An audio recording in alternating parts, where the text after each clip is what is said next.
Jusqu'à 20h sur Fadjet, Deux mains de maître, présenté par Olivia.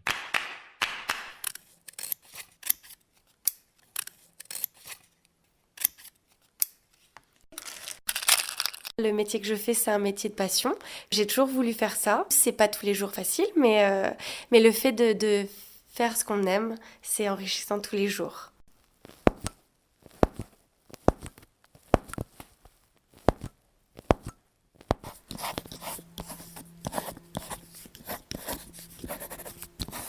Bonjour à tous, bienvenue dans Deux mains de maître, votre émission qui pousse la porte des ateliers d'artisans d'art en Lorraine et en Alsace.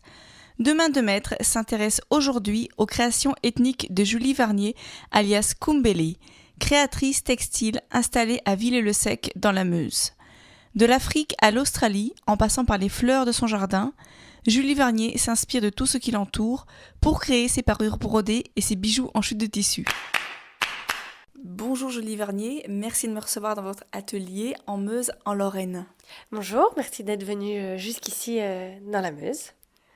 Alors Julie, qui êtes-vous ? Alors, je suis une créatrice textile, donc c'est-à-dire que je travaille la matière textile, donc pas forcément du tissu, un textile c'est assez global, dans différents domaines. Le vêtement d'une part et le bijou. Le bijou, je travaille deux techniques. Les bijoux en chute de tissu, les chutes de tissu que je réutilise lorsque je fais la confection de vêtements ou d'ailleurs d'accessoires vêtements, comme des ceintures ou autres. Et enfin, je travaille le bijou brodé, inspiré de la nature. Donc ça, c'est le travail le plus artistique et qui me passionne davantage. Et c'est sur ce point-là que je vais un petit peu vous raconter et vous expliquer mon travail. Alors justement, par rapport à ces bijoux brodés, quel est votre parcours ? J'ai déjà commencé par un bac art appliqué, donc j'ai tout de suite été baignée un peu dans le domaine des arts, à Nancy, à Loritz. Ensuite, j'ai pris la direction du textile, parce que j'étais sensible à cette matière. J'ai d'ailleurs appris à coudre avec ma mère quand j'étais toute jeune et j'étais sensible à ça. Et donc, j'ai pris la route de Duperré, c'est une école de mode à Paris, où j'ai réalisé un diplôme de métier d'art textile. Donc, c'est un diplôme qui permet de créer et faire des recherches de matières textiles, donc des matières, mais pas forcément, parce que j'ai fait aussi des recherches de matières papier, liées à un thème. Donc le thème nous appartient. Moi, pour mon projet d'études, j'ai décidé de travailler sur la faune et la flore en Namibie, pays que j'avais visité plusieurs fois, et qui me tenait à cœur. Et donc là, vous êtes partie en Afrique ?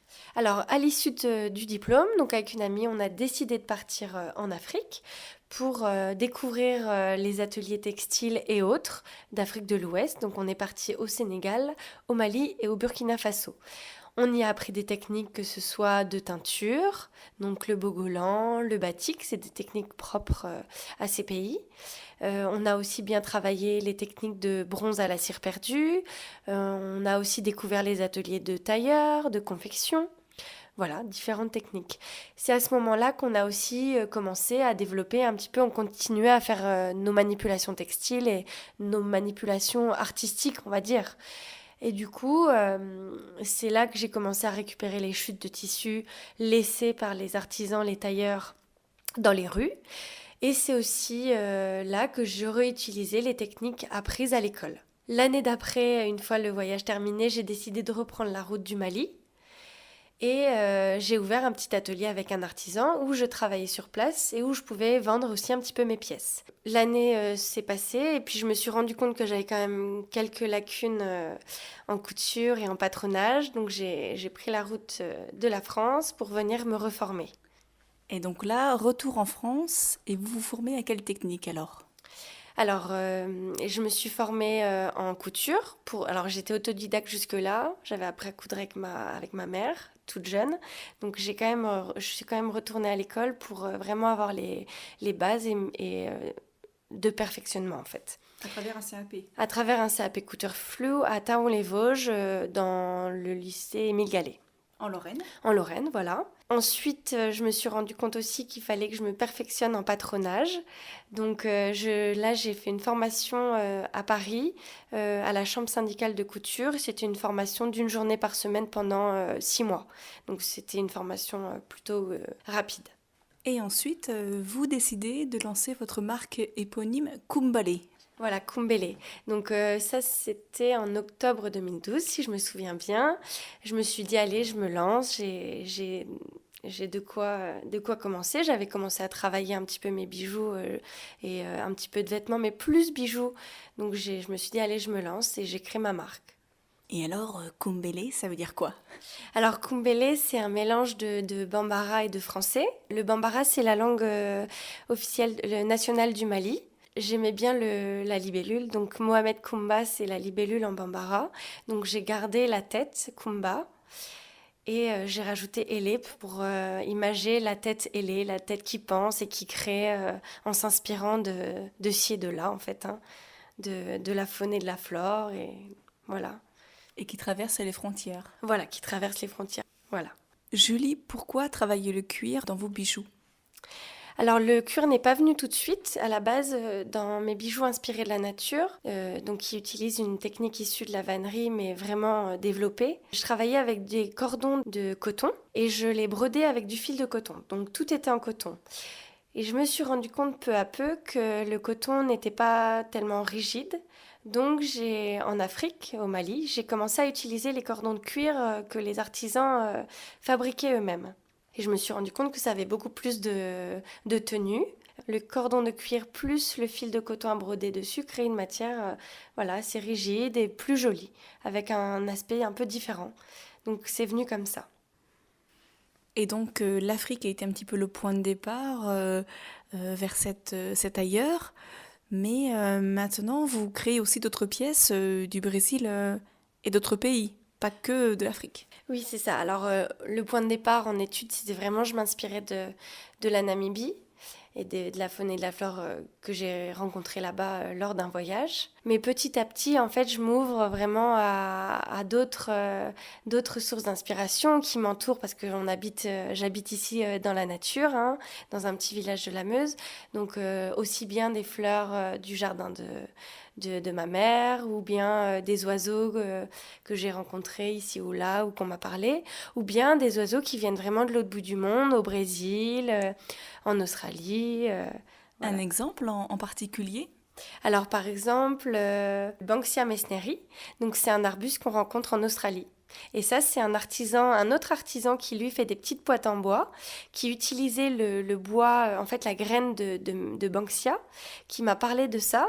Et je me suis dit, c'est magnifique. Je suis allée voir et en fait, les fleurs étaient encore plus intéressantes. Donc du coup, je me suis inspirée des fleurs. Et au final, ça donne quoi comme création, comme bijou? Alors ça donne des parures assez ethniques, des parures assez volumineuses. Donc il y a des petites pièces, mais pour moi les petites pièces c'est pas la norme pour le commun des mortels. C'est quand même beaucoup de matière brodée, donc on a des surfaces qui sont imposantes.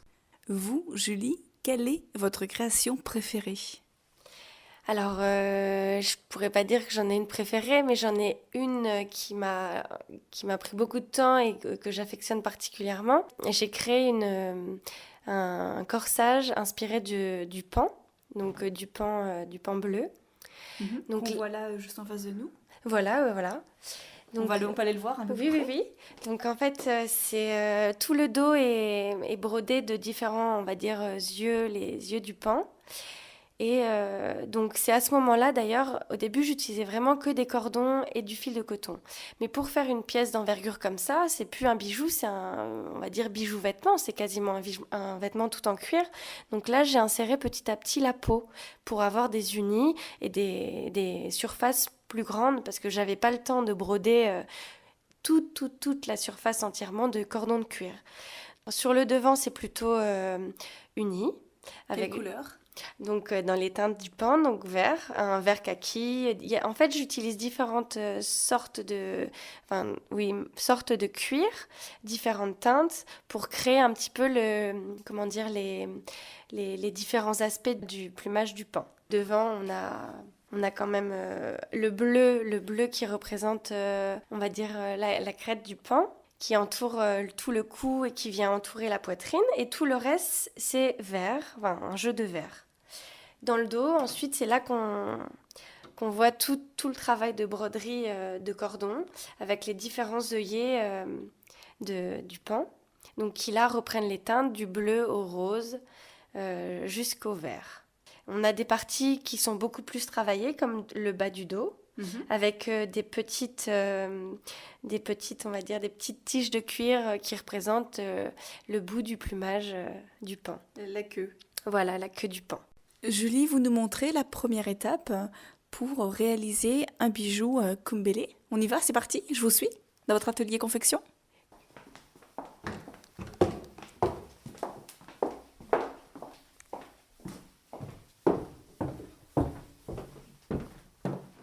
Donc là, on entre dans l'antre, si je peux dire, Voilà, de la partie atelier confection. C'est ça. Donc là, on est dans, on va dire, un peu un showroom atelier où je travaille là et où je suis au calme.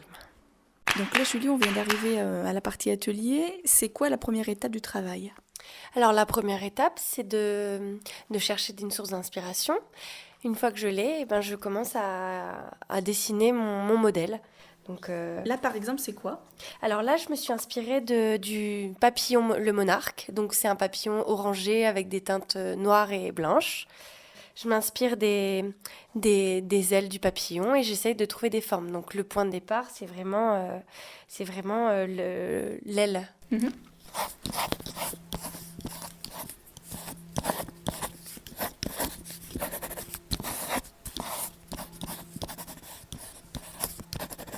Alors le dessin est prêt. Maintenant, je vais donc le croquis. Le dessin global n'est pas prêt. Maintenant, il me faut que j'ai chaque forme sur papier un peu plus épais. Donc je prends du papier un peu plus épais, voilà. Ensuite, avec mon crayon, donc je vais dessiner la forme précise de chaque aile. Donc ça sera pas une pétale là, puisque c'est un papillon, donc ça serait une forme d'aile. Donc c'est ce que vous faites en ce moment. Voilà. Ensuite, je prends des ciseaux et je découpe ma forme. C'est parti. Alors.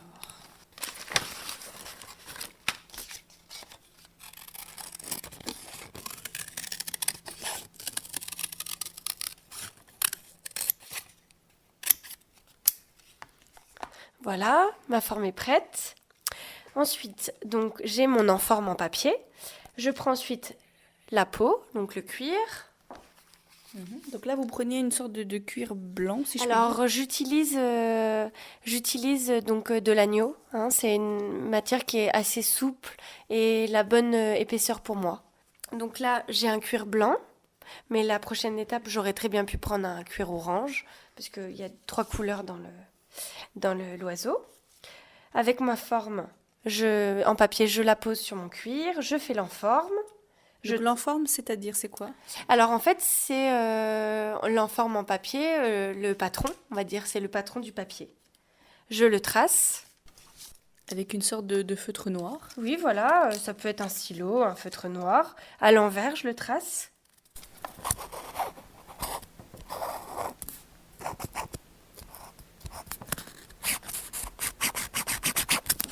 Voilà.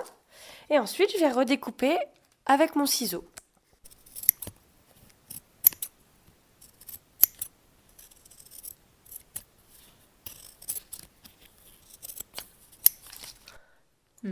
Voilà, maintenant j'ai ma forme en cuir. Donc avec mon poinçon, il faut que je prétrouve mon cuir. Donc là, pour les auditeurs, je retranscris un petit peu ce que fait Julie. Elle vient de prendre un petit coussin qu'elle s'est fait elle-même. C'est ça, avec une mousse assez rigide. Et donc en fait, je peux positionner mon morceau de cuir sur ma petite mousse, protégée d'un tissu, et puis je viens le trouer. Donc Trouer le cuir d'agneau. je viens trouer le cuir d'agneau pour pouvoir y passer ensuite mon cordon, mon fil de coton à broder. Voilà.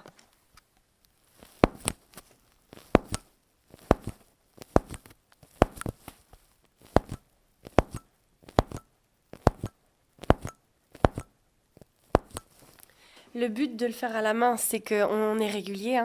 Donc il faut vraiment espacer correctement les petits trous pour que ça soit joli à la fin. Et ensuite, Julie, c'est quoi la prochaine étape? Alors, la prochaine étape, donc je prends mon cordon de cuir. Donc là, je vais prendre un cordon de cuir qui est orange. Alors là, pour les auditeurs, je le précise quand même parce que c'est assez intéressant. Alors, oui. Julie vient de sortir un sachet avec une multitude de cordons de différentes couleurs. C'est un peu la caverne d'Ali Baba. C'est ça. Alors en fait, on pourrait croire que c'est des Scooby-Doo, mais pas du vrai. tout. C'est du cuir. Donc c'est du cuir teinté. Il y en a différentes couleurs. Donc ça, c'est des morceaux que j'ai en 1 mètre. Mais j'ai aussi bien des rouleaux de cuir naturel, des rouleaux complets. Ah oui, oui. Ça sent bien le cuir. Hein. Oui, je suis plus sensible à l'odeur à force. On se croirait un peu dans une maroquinerie.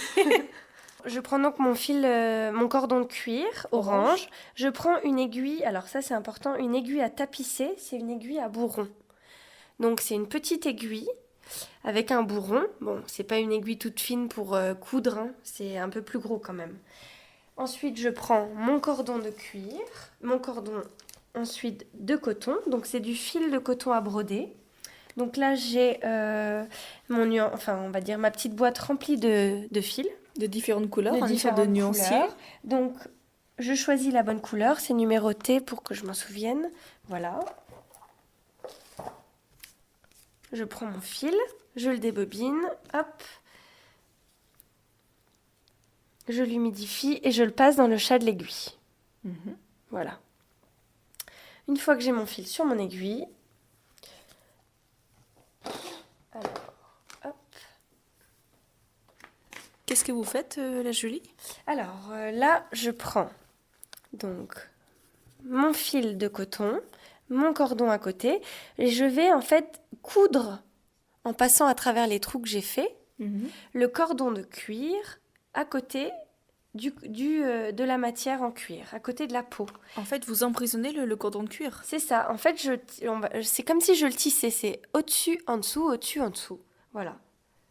Donc là, je vais avancer et petit à petit, le cordon de cuir, il va se maintenir autour, il va se maintenir voilà, autour de la peau. Et ça va créer une matière non plus souple, parce que la peau, quand on la tient dans la main, comme c'est de l'agneau, c'est assez souple, ça tombe.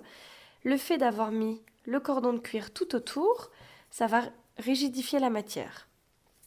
Alors écoutez, moi je vous laisse terminer et puis on arrive ensuite à l'étape suivante. D'accord. Alors, pour les finitions, je vais ajouter un petit rang de perles de rocaille intercalées entre 2 cordons de cuir. Donc,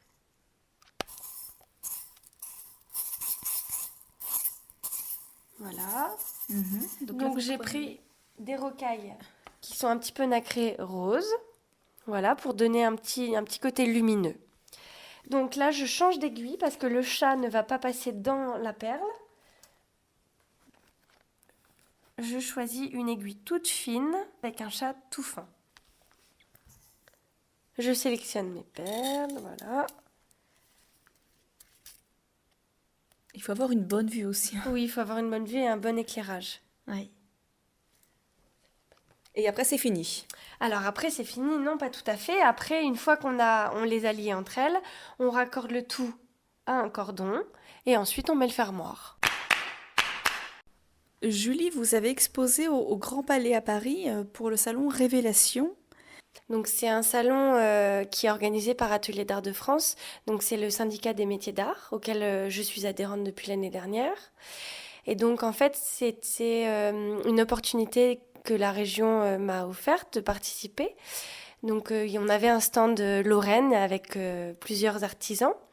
Et donc là, pour cette exposition, j'ai créé 4 pièces un peu d'exception à présenter au public. Pour le Salon Révélation, j'ai fait le corsage dont on a parlé tout à l'heure, donc le corsage sur le pan.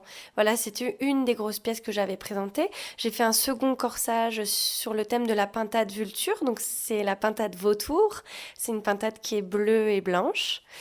Et puis j'ai fait deux colliers, deux collerettes, une qui est inspirée donc du Banksia Mesneri, qu'on a aussi parlé tout à l'heure, et une grosse collerette de cuir orange qui est inspirée du Baumarera. Donc c'est une fleur qu'on trouve en Amérique centrale. Et à quoi ressemble cette collerette orange? De quoi est-elle faite? Cette collerette orange, donc elle représente en fait la multitude de clochettes qu'a la fleur de Baumaria. Il y a plein de petites clochettes de cuir brodé, donc de cuir orange. Donc il y a 2 teintes de cuir orange pour créer un petit peu des jeux de lumière. Ensuite, pour créer du volume, parce que c'est une pièce assez monumentale, hein, quand on la met autour du cou, ça fait penser un peu d'ailleurs aux collerettes des rois. Ah, À l'époque, quand il y avait les espèces de choucroutes. Style Louis XV. Voilà, c'est ça. C'est un petit peu l'idée. Quelle taille? Oh, ça se porte sur tous les coups, hein. C'est tellement large, enfin, il y a de la place. Donc, il y a les petites collerettes, et puis par-dessous, il y a 2 espèces on va dire, de plastrons orangés de chaque côté qui ont eux-mêmes des collerettes, et chaque collerette vient s'intercaler dans les petites alvéoles, on va dire. Et pour maintenir le tout, j'ai demandé d'ailleurs à une amie artisane qui est vannière de me montrer les techniques de danse de panier pour créer donc le collier, on va dire, qui tient toutes ces collerettes en technique de vannerie, mais tout en cuir. Donc on a une pièce qui est assez monumentale. Assez monumentale et qui du coup a été exposée à Révélation. Voilà, monumentale dans un lieu monumental. Donc à travers, quand elle est exposée en hauteur, donc quand on la regardait, on voyait tous les vitraux du Grand Palais à travers, c'était assez joli. Et d'ailleurs, vous pouvez retrouver toutes les créations de Julie Vernier, alias Kumbele, sur la page Facebook de Main de Maître. Julie Vernier, vous êtes créatrice textile. Qui sont vos clients? Déjà les femmes, en priorité. Hein. Bon, même si les hommes achètent aussi pour les femmes. Mais mes clients sont... J'ai différents types de clientèle. En fait, j'ai différents produits. Donc, les bijoux brodés, c'est des bijoux qui prennent beaucoup de temps. Donc à des tarifs un peu plus onéreux, donc pour une clientèle qui a quand même un pouvoir d'achat un peu plus important et qui ose aussi porter des bijoux très colorés et de volume et de taille assez imposante. Sinon pour les bijoux tissus, c'est des prix abordables, donc les femmes aiment beaucoup parce que c'est une matière un petit peu atypique, on ne se rend pas compte que c'est du tissu, donc là c'est un petit peu pour le commun des mortels. Et puis les vêtements, je fais des vêtements qui reprennent aussi beaucoup les couleurs, avec des matières qui sont inspirées d'Afrique, par exemple les wax africains. Et là ces derniers temps, je travaille beaucoup avec des saris indiens. Donc toujours très en couleur, toujours à motif principalement, ou marié avec des unis comme le lin ou du coton. Donc c'est pour des femmes, on va dire, qui aiment la couleur. Voilà. Et est-ce que vous arrivez honnêtement à en vivre, notamment par rapport à vos bijoux brodés, aux parures brodées? Est-ce que c'est facile d'en vivre actuellement? Alors, c'est pas simple d'en vivre. Bon, moi, ça fait 5 ans que je fais cette activité-là, enfin, du moins en France. Bon, c'est une activité qui me prend tout mon temps, mais c'est pas évident d'en vivre. Après, les bijoux brodés, c'est sûr que comme c'est des pièces assez d'exception, j'ai plus difficilement une clientèle, ou du moins, il faut que je la cherche. Voilà. Après, le fait de faire du vêtement, c'est plus facile à commercialiser parce que les femmes mettront plus facilement de l'argent pour du vêtement que dans du bijou. Mais les vêtements, c'est assez récent aussi. Avant, je faisais ça que l'été. Et là, je me suis orientée un petit peu dans une autre région. Et j'ai eu pas mal de demandes en vêtements. Donc, je développe un petit peu ça en ce moment. Julie, quelle qualité faut-il pour être créatrice textile? Alors, je pense qu'il faut déjà être patiente, du moins dans son travail, parce que ça prend pas mal de temps dans le silence, dans le calme. Il faut être minutieux. Aussi perfectionniste, je pense que c'est important de faire des pièces sans défaut, ou du moins s'améliorer de pièce en pièce pour que la clientèle soit très satisfaite. Donc se remettre en question, c'est aussi important. Et puis comme on est artisan indépendant, c'est un métier polyvalent, donc il faut savoir faire un peu toutes sortes de choses. Il faut être commercial, aller se vendre. Il faut être disponible quand même pas mal aussi, hein, les week-ends pour faire des salons, faire des marchés. Et puis il faut savoir faire la compta aussi, le petit point un Donc, il n'y a peu pas moins que de réglé. l'artistique. Il n'y a pas que de l'artistique, voilà. Et puis aussi, l'artistique, donc c'est une partie du travail. Mais une fois qu'on a trouvé un modèle, parfois, on se dit, bon, bah, j'ai le modèle, je vais pas recréer tout le temps, tout le temps, tout le temps. Je réutilise dans des couleurs différentes. Ça reste de la pièce unique, mais on aura quand même moins de temps de recherche. Parce que sur des grosses pièces, j'ai énormément de temps de recherche et de confection de patronage que je peux pas me permettre d'avoir sur toutes les pièces. Il y a des pièces quand même plus d'exception et des pièces un petit peu plus commercialisables. Et si on parle par exemple des pièces d'exception, comme celle que vous avez décrite, par exemple la pièce notamment réalisée pour le salon Révélation à Paris, combien de temps à peu près ça vous a pris? Sur le thème du pain, là j'ai plus d'un mois de travail. C'est pas mal de temps. Puis après, sur des bijoux, on va dire de taille standard que je vends sur mes expositions plus facilement, j'ai entre 4 heures pour un collier et 7 heures, voire plus. Julie, qu'est-ce qui vous inspire au quotidien? Au quotidien, ce qui m'inspire, c'est ce qui m'entoure, c'est ce que je découvre aussi. On a la chance d'avoir Internet, donc c'est ce que les copines m'envoient comme photos en me disant tiens, regarde, j'ai découvert ça, jette un coup d'œil, ça va sûrement t'intéresser. C'est aussi les rencontres avec les artisans lors des salons, on échange, on voit des choses. Voilà, c'est tout ça qui m'inspire. Et tout ce qui est un petit peu ethnique aussi, non?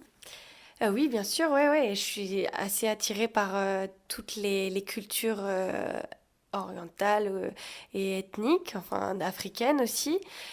Les tissus que portent comment dire, les tribus à l'autre bout du monde ou les ethnies. Oui, c'est quelque chose qui m'attire beaucoup. Et justement, Julie, est-ce que vous avez prévu, je ne sais pas, des voyages prochains en Afrique ou ailleurs? Alors pour le moment non, mais avant j'allais en Afrique régulièrement et d'ailleurs j'achetais des perles là-bas à des artisans. Donc je réutilise dans certains bijoux des perles que j'ai ramenées là-bas. Pour l'avenir, j'aimerais peut-être plutôt m'orienter vers l'Inde. Comme je travaille avec des saris indiens, j'aimerais bien aller dans des ateliers indiens pour voir les techniques de teinture. Ils ont des techniques différentes encore que l'Afrique et voir aussi tous les ateliers de broderie. Donc c'est un axe. Bon, c'est pas prévu dans l'immédiat, mais c'est quelque chose que j'aimerais réaliser. Où pourra-t-on vous retrouver prochainement? Alors là, les prochains salons en Lorraine, ils sont... Donc le prochain, c'est à Mondorf-les-Bains. C'est au nord... donc en fait, c'est à la frontière entre le Luxembourg et la France. C'est d'ailleurs au Luxembourg. Donc ça sera fin octobre, le 28 et le 29 octobre. J'ai une exposition donc pour des pièces d'exception qui... D'ailleurs, le thème de cette exposition est parure qui va se dérouler à Paris, donc courant novembre. Mhm. Et puis sinon, après, c'est des salons en Meuse, le salon à Sampigny. Donc c'est un petit village de la Meuse. Et oui, l'artisanat d'art est aussi dans notre coin. Et puis le salon cousu de fil rouge à Baccarat, à Thaon-les-Vosges, pardon. À Thaon-les-Vosges, donc dans les Vosges, Dans les Vosges, en ouais. Lorraine, En Lorraine. qui tout à aura fait. lieu bientôt. Qui aura lieu du 24 au 26 novembre et dans un cadre Assez idyllique. magnifique. Ouais. Magnifique. Julie, pour terminer, j'ai envie de vous laisser le mot de la fin. Le mot de la fin, alors qu'est-ce que je pourrais dire? Je pourrais dire que déjà le métier que je fais, c'est un métier de passion, que j'ai toujours voulu faire ça et que je me suis formée pour y arriver et c'est devenu un travail, même si c'est mon métier et ma passion, mais c'est à la fois mon métier. Et du coup, c'est pas tous les jours facile, mais le fait de faire ce qu'on aime, c'est enrichissant tous les jours. Je suis en train d'ouvrir un nouvel atelier, donc les travaux se terminent bientôt. Et donc, je pense que pour les prochains JMA, donc les Journées européennes des métiers d'art, En avril. l'atelier en avril prochain, donc 2018, je pense que l'atelier sera ouvert et on pourra venir me voir dans la Meuse. Voilà. Donc toujours dans la Meuse, en Lorraine. Et en attendant, on peut peut-être regarder vos créations donc sur la page Facebook de Main de Maître, mais également sur votre page internet. Oui, alors j'ai un blog pour l'instant, mais je suis en train de faire un site. Donc le site, ça sera www.kumbele.fr ou .com. Pour me retrouver aussi, alors on ne trouvera pas les bijoux brodés à cet endroit-là, mais on trouvera les bijoux tissus chez les Tata Fringueuses. Donc c'est une boutique de créatrices et de créateurs à Nancy. Donc c'est des copines à moi. Et c'est rue des Sœurs Macaron à Nancy. Donc je vous invite à y aller. C'est la création de mode pour hommes, femmes et enfants. Eh bien voilà, je pense que le rendez-vous est pris. En attendant de vous retrouver, Julie, sur les différents salons ou même chez vous dans votre futur nouvel atelier. Oui, c'est ça.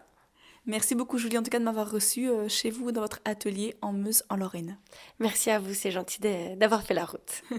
À bientôt, au revoir. À bientôt. Retrouvez toutes les créations de Julie Varnier, alias Kumbele, sur la page Facebook Demain de Maître. Quant à moi, je vous retrouve le vendredi 27 octobre à partir de 19h30 sur Fadjet. À bientôt!